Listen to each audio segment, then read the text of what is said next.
Maybe we should start with the answers. I think I saw that. Yeah, it looked like Monday night or Tuesday. Yeah. All right, well. Yeah, well, hang in there. Yeah. You're running this bonfire.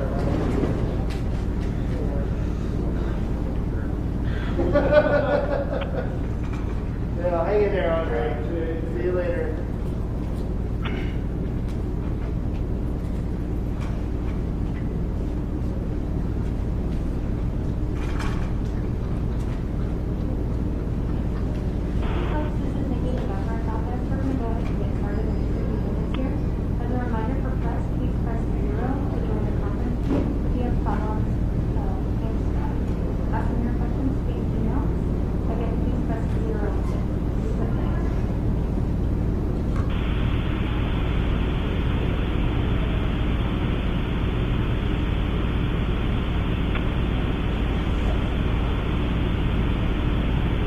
I was like, you pulled apart.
I know, right? Hi. Good. How are you doing? Are you getting sleep tonight? Oh, I'm so sorry. Oh no, not a problem at all. Not a problem. Not a problem. Is this? Yeah. Do you want to take this light?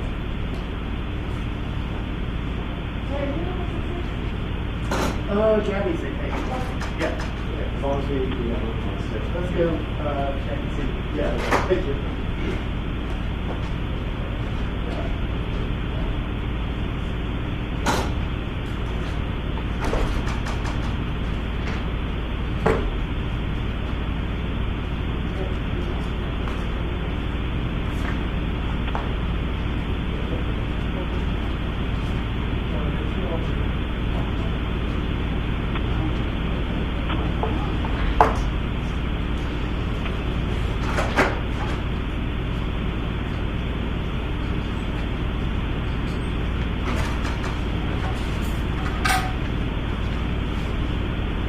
You guys ready?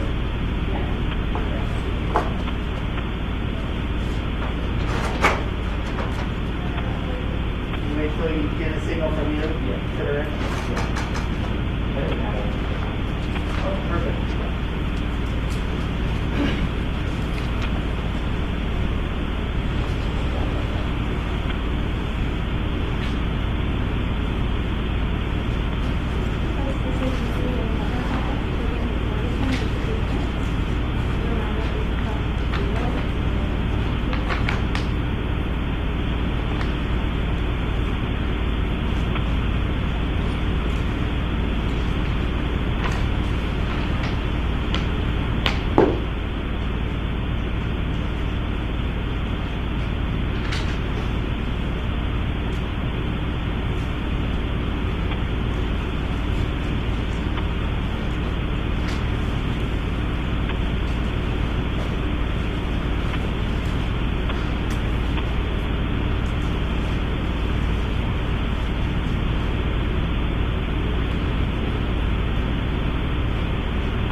That's it.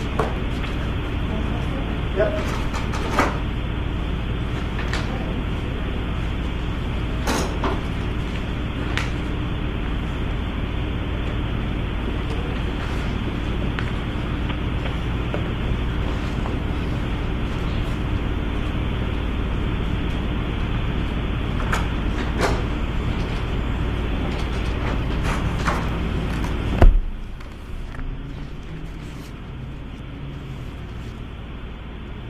You ready, Nikki?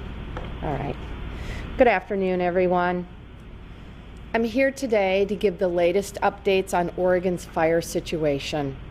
First, let me acknowledge that flags are at half-staff today in memory of those who perished on this day, September 11th, 19 years ago. We had incredibly brave first responders running toward the danger and fires then, and we see that heroism again today in Oregon.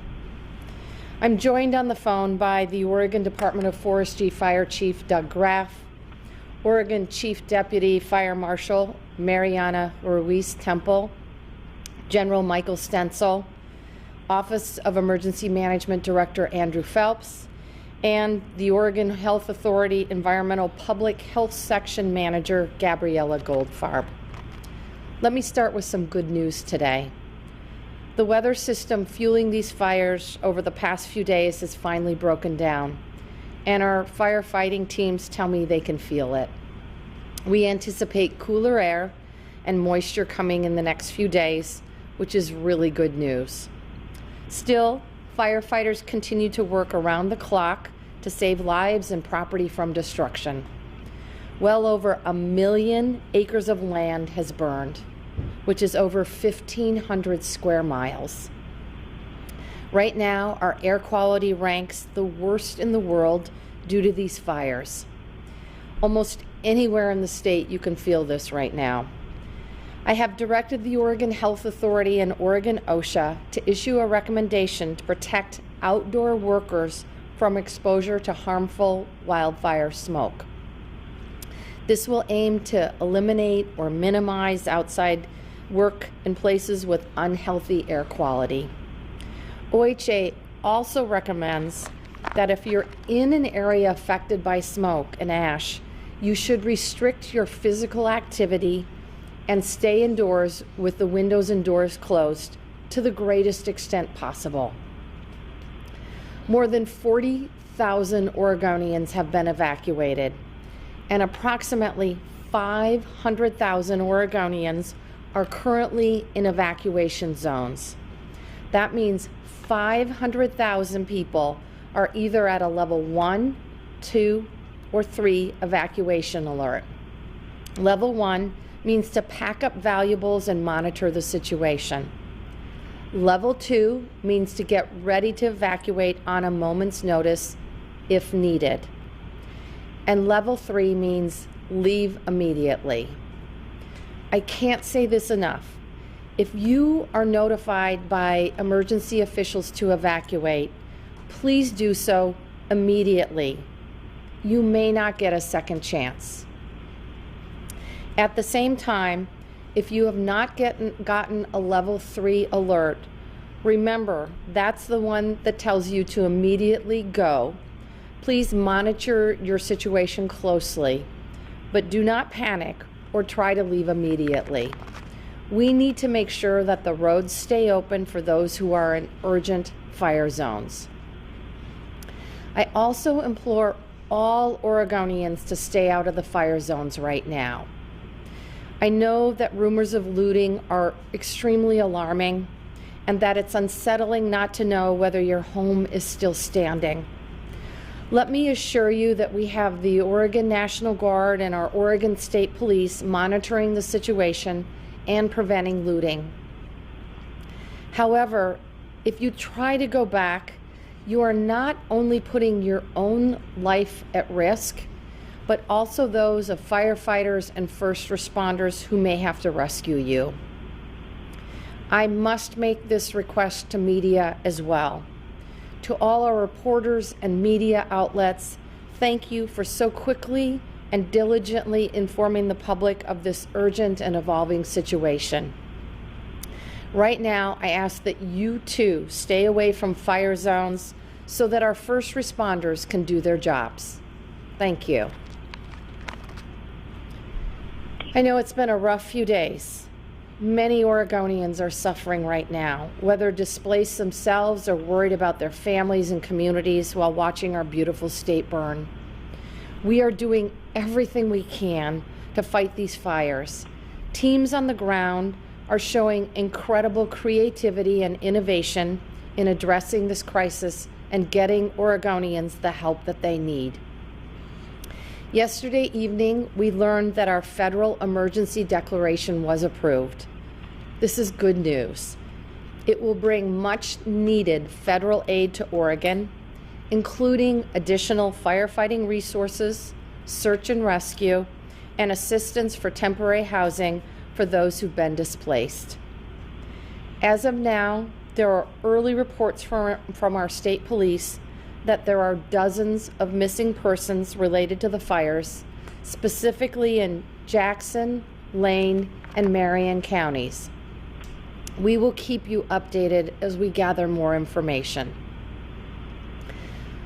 I'm grateful to be able to offer some improving news today, and even more grateful for the acts of love and support I'm seeing in every community across our entire state. Even in the darkest of times, Oregonians step up to help one another in extraordinary ways. Like Sarah in Molalla, she was forced to leave her home and evacuate with her kids. Once safe, she returned to deliver water to firefighters on the front lines. I've been told that there have been so many donations to the Expo Center in Jackson County that they had to ask people to stop donating. The center is filled with mountains of blankets, pillows, and supplies. Restaurants like Conway's in Springfield and La Margarita in Salem are providing free hot meals to Oregonians impacted by the fire. That's what we do in Oregon. We take care of one another. And this is what gives me confidence that we will get through this, and we will be stronger for it. Thank you so much for taking care of each other. Thank you to our firefighters, our National Guard members, and our Red Cross volunteers. And please remember, you can visit wildfire.oregon.gov or your local agency emergency management's website for the latest updates in your community. With that, I'm going to turn it over to our Fire Chief, Doug Graff. Doug, it's all yours. Thank you, Governor. I'll report out today on the weather, which is good news coming our way. I'll speak to 16 large fires that we have across the landscape where our attention is focused, and then turn it back to Governor Brown for the flow for the meeting next. First of all, great news on the front relative to weather. We've been speaking of the unprecedented weather event that's unfolded before us starting Monday of this week.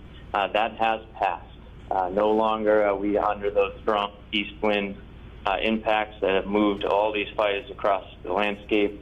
We're currently in a westerly flow from the ocean that brings lower temperatures. I imagine many of you feeling that today. Cooler temperatures along with moisture in the air help the firefight. It'll put us in a position to move from just life safety to the offense against these fires. This condition will carry through the weekend, so this is positive firefighting weather for 3 days. It'll continue into next week with even more favorable conditions.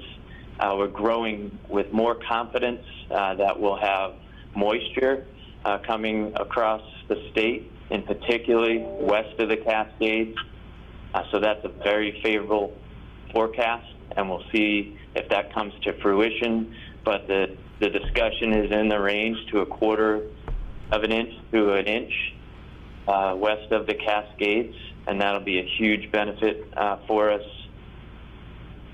We're under a smoke inversion. That is expected to stay for much of the state. We may get windows of clean air, but generally speaking, smoke inversion in place. What that does is put a cap over intense fire activity, but it also limits our ability to fly aviation assets. Now I'll move to the fire conditions across the landscape, those 16 fires I spoke to. I'll start with the Riverside fires, the Riverside fire, the Beachy fire, and the Lion's Head that are all burning east of Clackamas County, Marion counties, up the Santiam Gorge. This is a dramatic fire environment. This is where we've seen some of the most dramatic fire growth in the state. Combined acreage across these fires is in the range of 440,000 acres. They stretch from Warm Springs to Estacada, which is a span of approximately 56 miles. We have not seen the likes of this fire in this state, this integrated with our communities ever before. We have a tremendous workload ahead of us. Our primary mission is to maintain control lines that we have been establishing and establish new containment lines, particularly on the west side of that fire, before it continues to encroach into Estacada, Colton, Molalla, Scott Mills, and Lyons communities.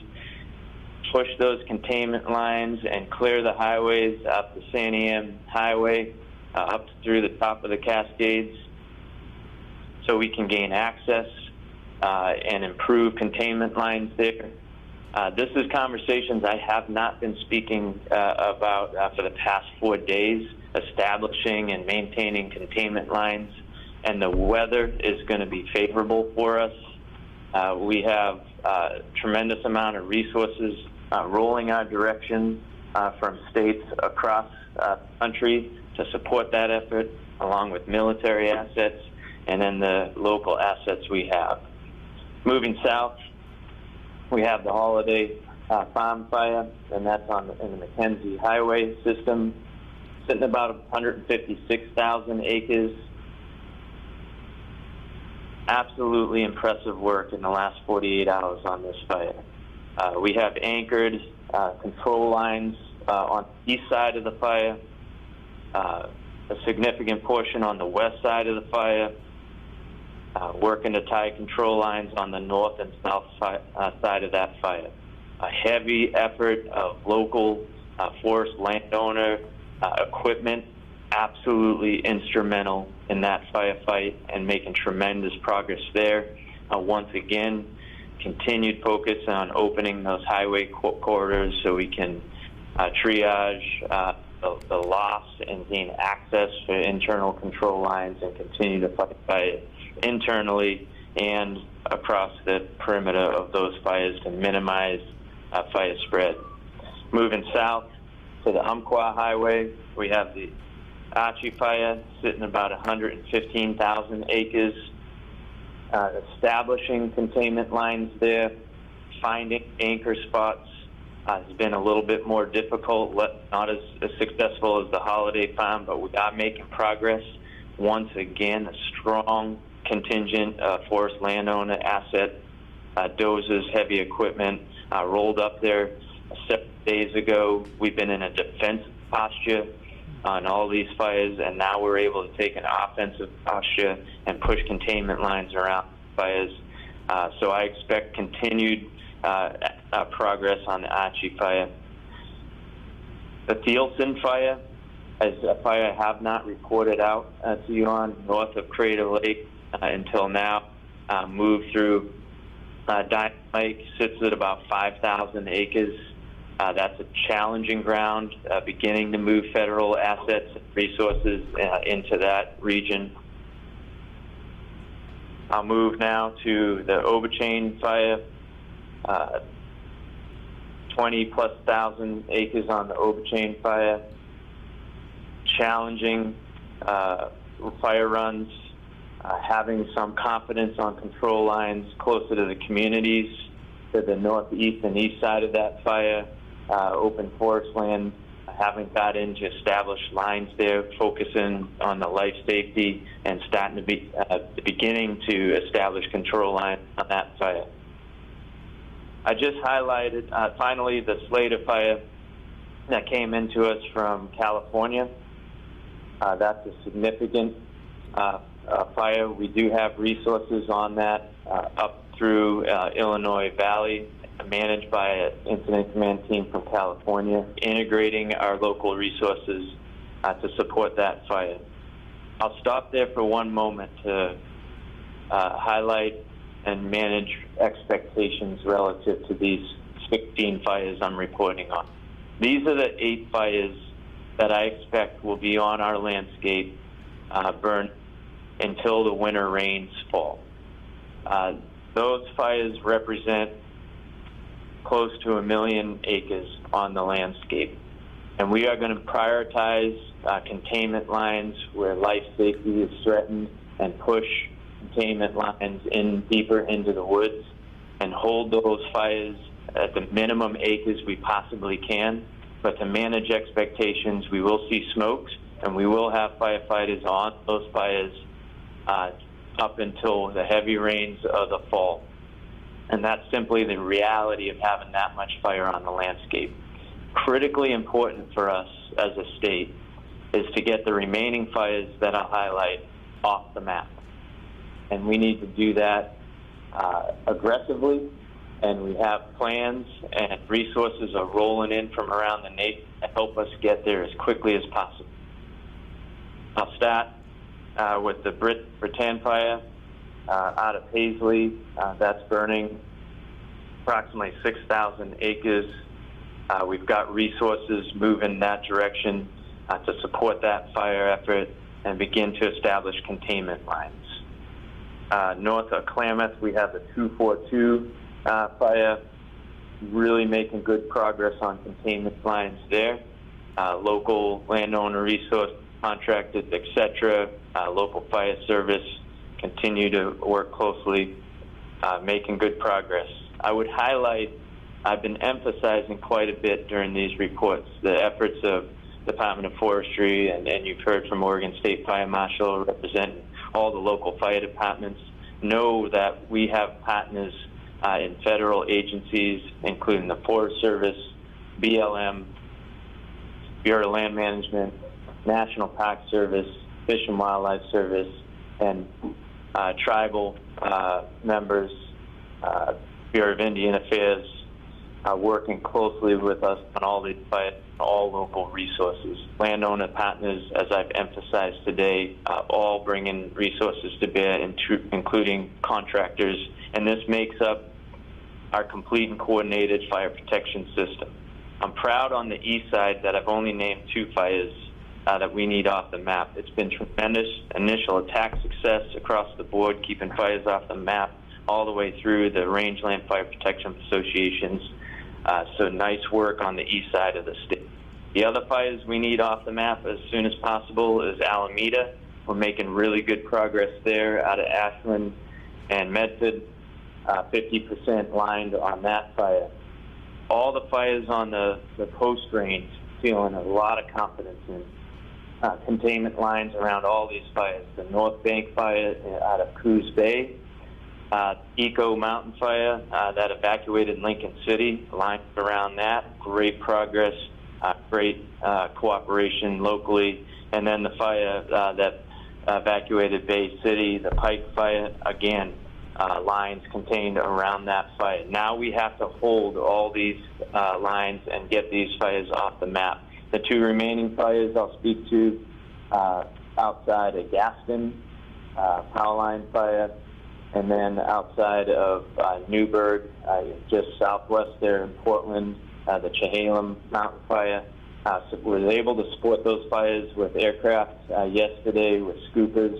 We got some clean air just for a little bit, and anytime we see, we're going to put aviation assets in the air to support contain those fires. So that closes the summary. 16 large fires on the map. 8 of them, to be realistic, will be on the map until the rains come, but we're going to continue to make progress.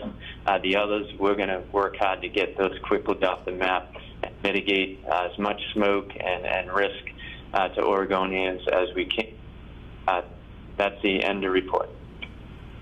Thank you, Chief Graff, and thank you to you and your teams for your incredible service over these last several weeks. Next up, I'd like to ask General Stencil to provide an update. All right, thank you, Governor. I'll start out giving an update on our primary task forces and then share some of the highlights of our work last night. Starting off with our traffic control points, or TCPs. All of the initially requested TCPs in Jackson Lane and Marion counties will be manned by the end of the day. Altogether, we've got about 100 service members supporting that effort.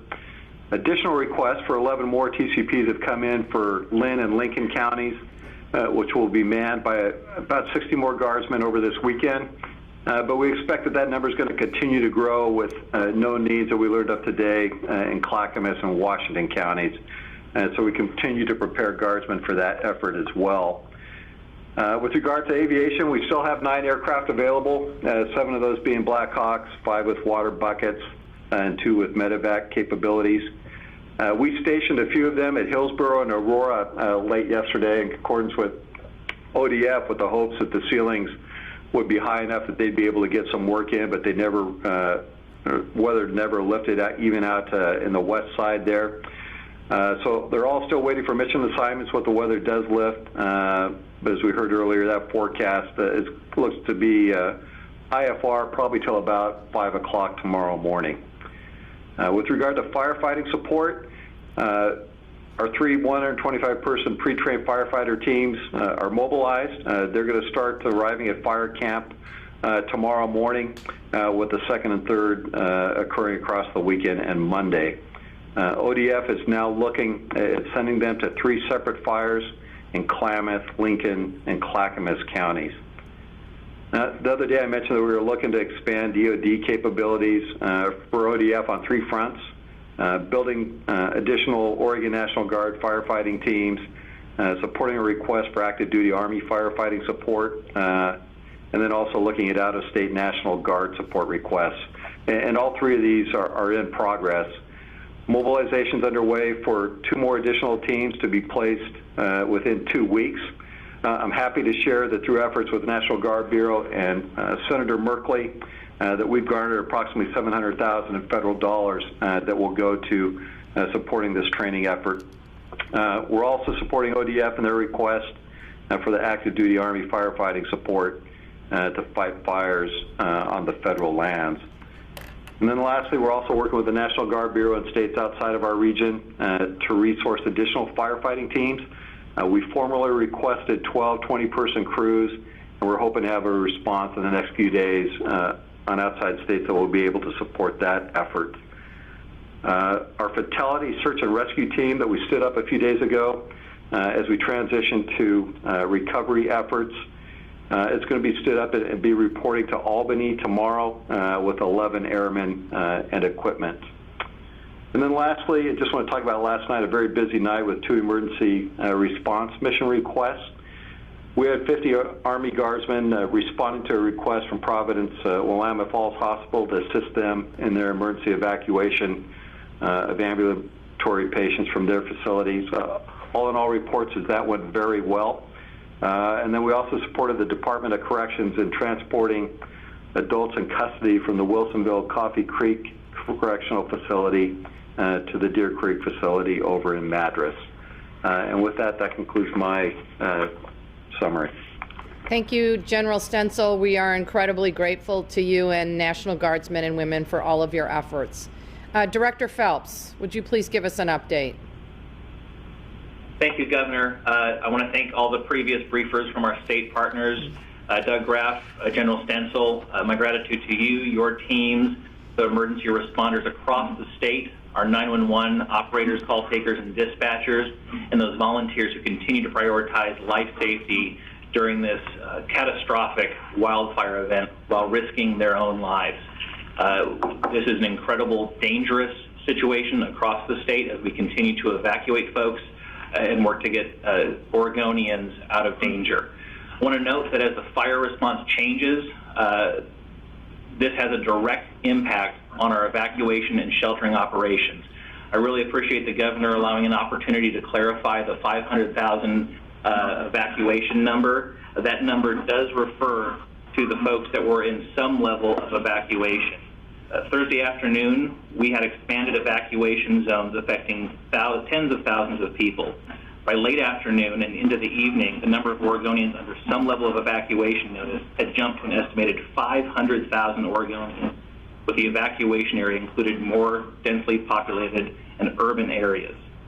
Thanks to improving weather conditions, overnight, some evacuation areas were changed from level 2 to level 1 notices, which also impact the estimate of those under evacuation notices. As of Friday morning, many people were advised to stay home and remain prepared to evacuate, but not advised to be ready at a moment's notice. These are important numbers to us. They're important numbers to our local emergency management partners, and they're important to the Red Cross to develop capability assessments and plan for how many folks may need some level of assistance. I also understand how important these numbers are to the public. We've got a lot of numbers associated with this disaster, and we're committed to getting these numbers right, and we're going to be working to ensure that every time we release numbers, those numbers are factual and confirmed. I will report that last night, the Red Cross assisted 2,325 Oregonians with some level of sheltering. Most of those folks were able to be sheltered in a non-congregant setting, meaning hotels and motels, and I want to thank our lodging partners for working with the Red Cross and the Department of Human Services here in Oregon to make that happen. We still had over 500 Oregonians in congregate shelters in over 5 locations. This is a really important operation to maintain the safety of folks who've evacuated, and we want to ensure that the Red Cross has the resources they need and the Department of Human Services as our mass care lead state agency to protect folks who've been forced from their homes. Part of this is additional federal and state support through the Emergency Management Assistance Compact. Last night, we received an emergency management declaration, as the governor mentioned. This provides direct federal assistance to our ongoing response operations. In advance of that declaration, FEMA provided 15 tractor trailers with food, water, cots, blankets for immediate distribution in impacted areas. They've also provided an incident management assistance team, and we have requests for search and rescue, mass care, recovery operations, communications, and additional Operations Center management support for both us here in Salem, as well as our local partners and their active emergency operations centers. We've also made requests to other states for Emergency Management Compact, or EMAC, mutual aid assistance, also for mass care, search and rescue, and emergency operations center support. We know we need help. We have asked, and many of these calls for help are being answered. I want to close by saying these fires have already resulted in loss of life, and thousands of structures have been lost. We're dealing with fire-related death, and we're preparing for a mass fatality incident based on what we know and the number of structures that have been lost. As we have more clarity and confirmation of structures that have been lost and fatalities, that information will be provided, but not until we can confirm that information with local fire and law enforcement resources.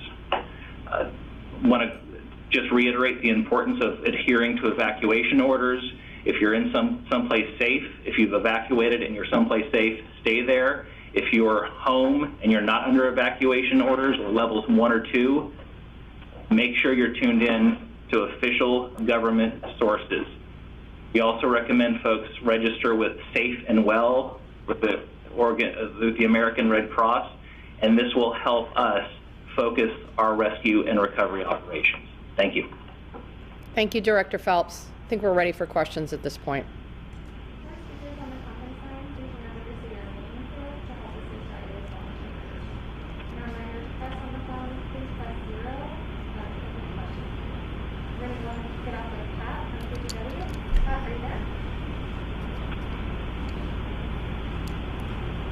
Yes, I am. Thank you. I had two questions. One, we're talking about all the people coming from across the country to help. There have been other reports, though, that all the resources are stretched very thin. So who's coming and where are they from? And then secondly, we've seen heartbreaking pictures coming out of the little towns of Phoenix and Talent.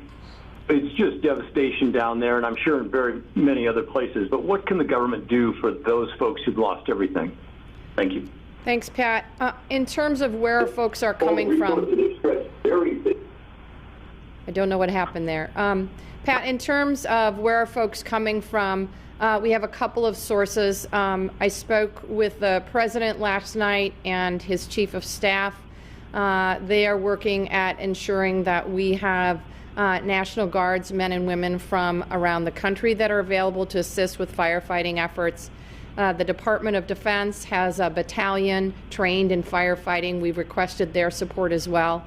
So, as you said, we're stretched very thin because of the dire circumstances all along the West Coast. But certainly the White House and our federal government have been responsive to our needs and working at getting us the people power that we need. In terms of the second question, Director Phelps, do you want to respond to that, please? Thank you, Governor. Yeah, this is going to be a long-term recovery operation. Right now, I need to emphasize we are still very much in response and life safety mode, protecting those that have evacuated, keeping them safe. The long-term recovery is going to last years.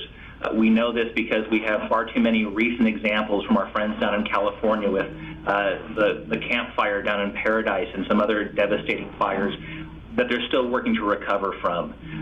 When we request a federal major disaster declaration, which will be our next step in requesting disaster assistance through FEMA from the President, this will likely include individual assistance to those that were uninsured or underinsured and help provide resources to get those folks back on their feet.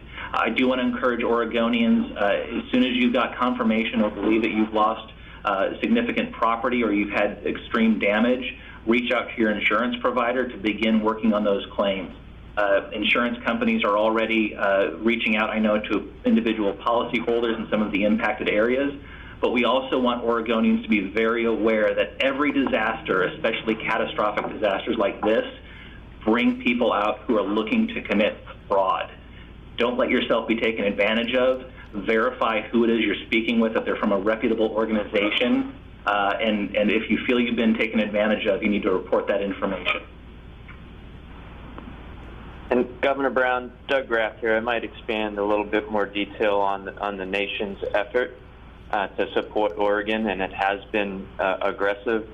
We currently have a Southwest Incident Management team in Oregon on the Riverside fire. We're deployed Southeast Incident Management team on the Bratton fire. Moving in, when I talk about a national system in play, we pull overhead fire management from all over the nation. We have strike teams of engines coming in from New Mexico, Wyoming. I have a Florida incident commander managing and support with our local resources on the Eco Mountain fire. It is typical for this, large fire seasons that we've had in the past for us to have 40 different states represented in Oregon fighting fire. So it truly is a national effort to make this work. We also have Canadian resources coming down relative to strike teams of engines and 20-person hand crews. Thank you. Thank you.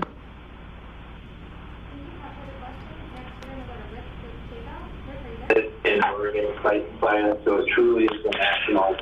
Yes, Rick from KVAL in Eugene, Springfield, just outside the Holiday Farm fire. Wondering if any clarification can be made as far as the number of National Guard troops that will be deployed in the coming days. We know that 300 are coming to Holiday Farm area over the next couple of days. Want to know if there's any future incident. We're getting some feedback, so could you please make sure that you mute your phones? General Stencil, could you respond to Rick's question, please? Sure, Governor. Rick, in addition to that one-person team, we've got two other teams that are going out there Again, I just know that they're going to Klamath, Lincoln, and Clackamas counties. I'll defer to Mr. Graff in terms of specifically what fires they will be going to, as well as the additional 2 teams that we're looking at least another 10 days out before they're available. Doug, can you add to that? Yes, General. Doug Graff here, Department of Forestry. We'll be deploying those 3 pre-trained groups of National Guard teams are deployed to those 3 fires mentioned: Eco Mountain, Holiday Farm, and then Riverside, and the corresponding fires around Riverside identified as the North Cascade Complex. That's where the trained troops are going. We'll also have, I would highlight, the traffic control points to ensure the safety and management of access on these fires. Those will be scattered throughout the state on all these fires. So we'll have significant National Guard presence on much of the fires across the state.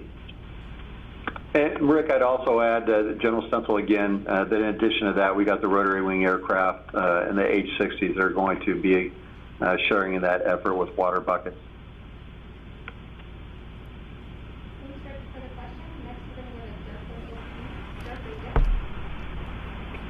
I'm here, thanks. I wanted to clarify something that the governor said.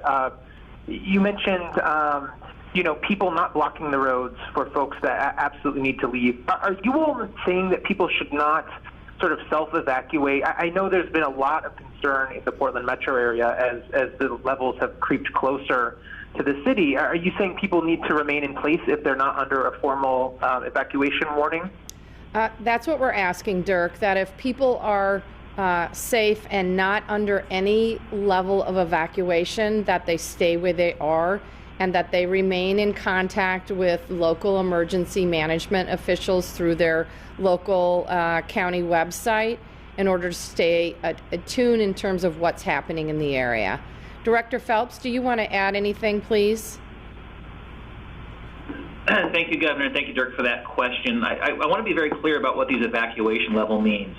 Certainly, if you're not under a level 1, level 2, or level 3 evacuation, you need to stay in tune with what's happening around you and stay in touch with official sources and with our media partners. A level 1 evacuation, we call that get ready. That means make sure you've got your go kit together, that you know your evacuation route, and that you're prepared to leave if you need to do so. There's no reason at a level 1 to evacuate your home at that point. I will say folks have smoke sensitivities and other issues that may force them to find someplace else to stay outside of the smoke, and I totally get that. We wouldn't discourage that. A level 2 is a get set. This means your next step is to go. If you haven't prepared yet, make sure you've got food, water, important medical papers, medication in your vehicle and you're ready to go. If you don't have transportation from your location, you need to arrange that. You need to find some way to get out of your community and know where you're going to go, either a friend's house who is a friend or family member who is away from the impact site and out of the evacuation area, or an official shelter location. And the Red Cross has been doing an incredible job of getting that information out to folks. Level 3 means the time for prepare is over. Now is the time for action. You must leave your home. What you have with you, that's what you're going to have when you evacuate. So level 1, level 2, urge folks to stay where they are, but be ready. Level 3 means leave. And these are fast-changing boundaries. What your level is today may not be what it is tomorrow. Just to clarify, Governor, did you say you spoke personally with the President last night and that you're confident that resources are on their way and manpower will be here? I did speak with the President last night. He promised us all of his support, and we are working to make sure that all the resources and people power that we need is provided. Thank you.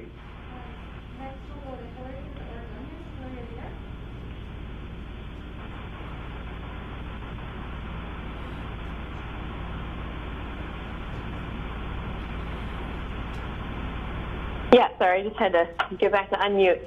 So can one of you please elaborate for us on, you said that there are known to be people who are believed to be casualties, but can you elaborate for us on the number of people who are believed to be missing at this point? What handle does the state have on that number? So thank you, Hillary, for the question. Right now, I know that Oregonians are very eager to seek information. Our firefighters are focused on saving lives, and we want them to stay focused. As we get more information regarding missing persons and fatalities and structure damage, we will certainly provide that information, but it is going to take time. Director Phelps, do you have anything that you want to add to that? Yeah, so right now we're working to deconflict what we've heard from the county level of folks that have been reported as missing with those that have been registered either in shelters or on the Safe and Well website. Again, as we have more clarity and confirmation of what those missing or unaccounted numbers are, we'll provide that information. And Hillary, obviously the reports that you've seen are initial reports, and numbers are likely to change. I appreciate that. And we just had one follow-up question. We've heard that 3,000 people are working on these fires. Could someone provide just a high-level breakdown of where they are from? I know there are small teams from all over, but high-level, how many are Oregon, ODF, et cetera? Chief Graff, can you provide us with a general breakdown? Or if not, we can get that information to Hillary later.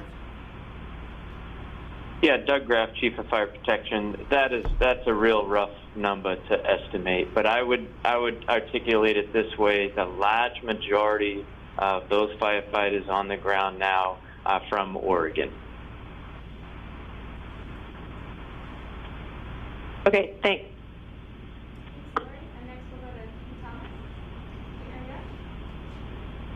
Hi, yeah, thank you so much. I wanted to circle back to, I think it was Chief Graff who said this earlier, but just related to the, I guess, outlook moving forward, can you talk just about how you prioritize and what sort of help will come to the large fires as you kind of, I don't know if the word is extinguish, but kind of get a handle on some of the smaller fires?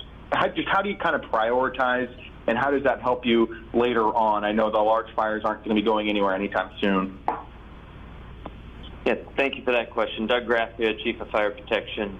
Every day at 1000 hours, I sit with my fire management peers across the region, that's Oregon and Washington, and we prioritize each fire, and then we distribute resources accordingly based on that prioritization. And we have to do that through this multi-agency coordination group that myself and Mariana from OSFM sit on, representing Oregon's interests when we are in a resource deficit. Not every fire is going to get every helicopter, every crew that they're asking for, and we have to prioritize. So we sit every day, 1000, and myself and Mariana with my peers in the wildland to the north in Washington, and her peer with the State Fire Marshal there, along with our federal partners.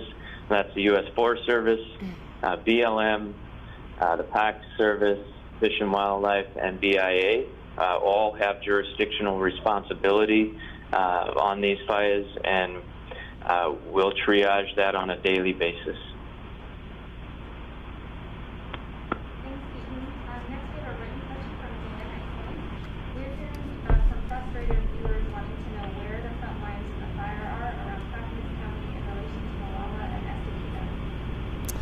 Chief Graff, can you respond to that question regarding the Clackamas fire situation?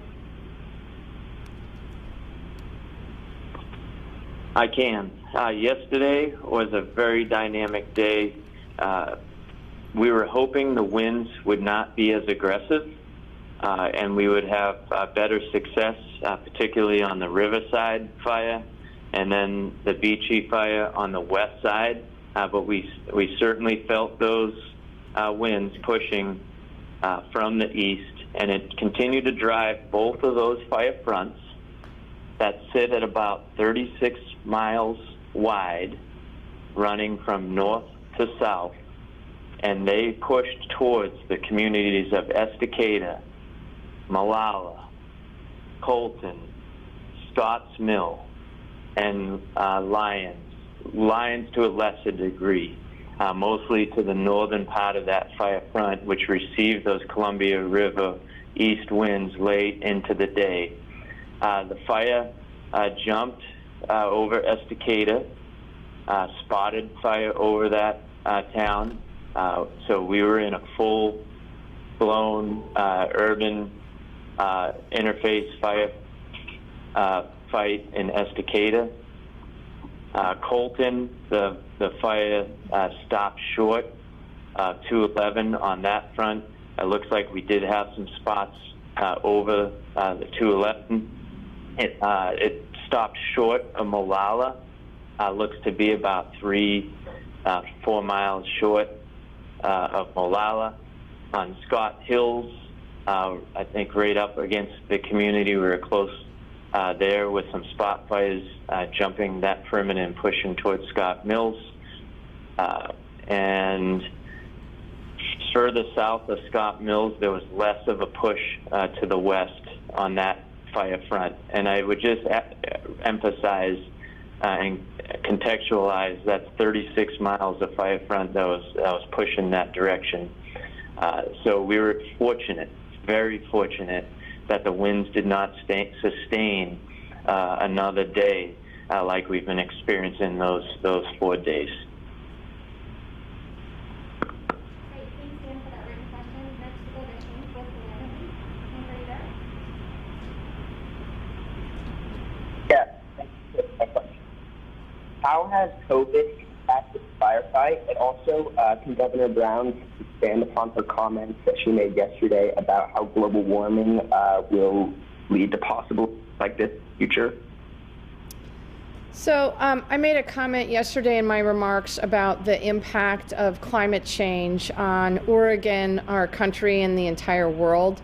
I think there's no question that the changing climate is exacerbating what we see on the ground.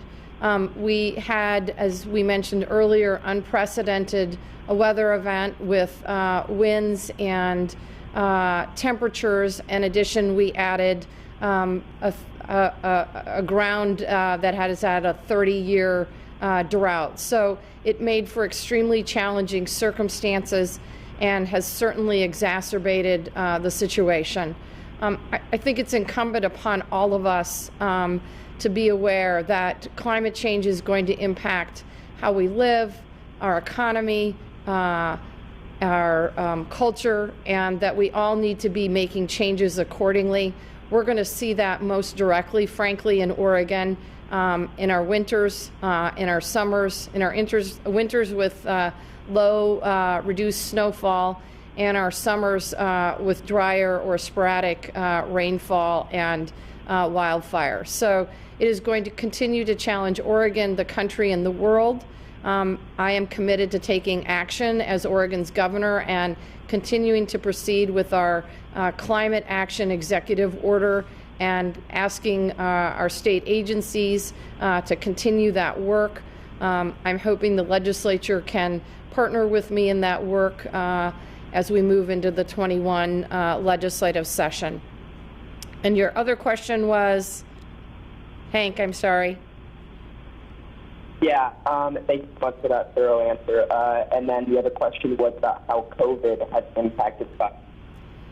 It's a great question for our Deputy Fire Marshal, Mariana Ruiz-Temple, who's not here, but I suspect one of the other folks can pick it up. But the Oregon State Fire Marshal's Office, and combined with the Oregon Health Authority and the Department of Forestry, worked at the outset of the fire season to create COVID modules. Essentially, on each fire team, experts that can address the COVID situation. I saw this most clearly in the work on the Mosier Creek fire a couple of weeks ago. They had someone in charge of ensuring that our firefighters are in good health and that if they're experiencing any COVID signs that they are isolated. Fire camps look substantially different than they did even a year ago. I've traveled to a number of fire situations, and It looks like a little city that is built in tents. With COVID, that has changed dramatically, and not only are tents spread out, but fire camp is totally and completely different. I'm proud to report that in thousands of firefighters that we've had over the last few weeks, so far, and I should probably knock on wood at this point, we have not had any experiences of COVID in our firefighting efforts. We just have time for a couple more questions, but then Yes, I'm here. Governor, I know things are still in the great transition, but you have thousands of people who have lost their homes. What's your administration's estimate of the number of people, the number of families who likely are going to need temporary housing, and should Oregonians brace to see FEMA trailer camps? Thanks for the question, Les. Right now, I'm not prepared to give any specific numbers, but we know that hundreds, perhaps thousands of Oregonians have lost their homes. This is going to be an extremely challenging situation. This exacerbates our already challenged housing situation throughout the state. Like any emergency, these particular fires have truly impacted our historically underserved communities. I'm absolutely committed to making sure that these families have the resources and the tools they need to recover. As Director Phelps mentioned, as we move forward and request additional federal assistance, it is likely that we will get emergency assistance for those families that are either not insured or underinsured. Director Phelps, do you want to add anything to that, please? Yeah, thank you. There's still a lot of assessments to be done. We know roughly the fire perimeters, and we have tax ID lots and some of that information.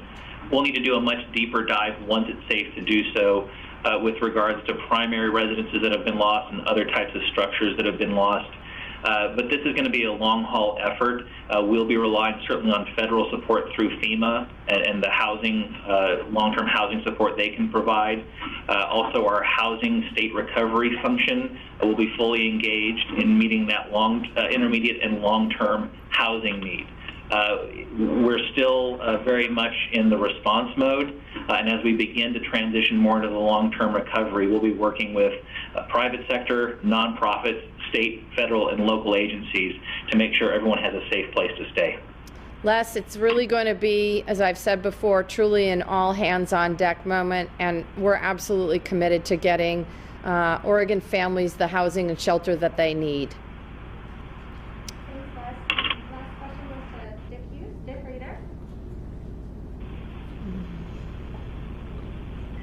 Yes, thank you very much. I have two questions, so if you answer one or both. The first question for the governor is about if she could describe more of her conversation with the president, the tone, and what was said, and we don't often get to hear about the governor talking with the president. And then my other question, probably for Doug Graff, is the governor mentioned examples of creativity and innovation on the fire lines, and could we just hear some examples of that creativity and innovation? Thank you very much. Thanks, Dick. I spoke with the president about 6:15 last night. He either was on Air Force One or getting onto Air Force One. I explained to him that the situation on the ground was extremely dire, that at that point in time we had roughly 40,000 Oregonians who had been evacuated. The extent of the fire damage, he said, you have all of our support. Please let us know what you need, and God bless Oregon. Chief Graff, do you want to pick up the second question in terms of creativity on the fire lines? Yeah, Doug Graff here, Chief of Fire Protection. I think I would point to new technologies for the front end of that. we're deploying infrared technologies, not only for military assets where that has typically been housed at, but in the private sector, and then landowner investments. The last couple of years, we invested in infrared technology on the state-owned aircraft, so we'll be able to fly above the smoke and see through the smoke. So technology is certainly advancing. Situational analyst technologies. So when I described how close the fire was to those communities, we've got great situational intelligence from new systems being developed as best as we can get real time on the fire. So I'm able to report out on those types of details when asked that question. I think the other unique situation here in Oregon, and you don't see in any of the states, landowners have a responsibility to fight fire on their ground. So when I speak to those resources that are made available on the fire front, that's unique to Oregon. And what that affords us is when the national system is stretched, we still have those resources in this state to pull some from. So there was a armada of dozers and heavy equipment that rolled into Holiday Farms and Archer awaiting assignments on the coast in Lincoln City for Eco Mountain and Pike, and that's all about really serving Oregonians by being in partnership with Oregonians in a fundamental way to run fire protection in the state. So those are some unique expressions of how we operate here. Thank you very much, and thank you, Governor and Chief Staff and everyone else for all that you're doing. Thank you, Dick. With that, I think we're going to close. Just want to ask all Oregonians to be on alert due to changing weather and fire conditions through the weekend, and please be safe out there.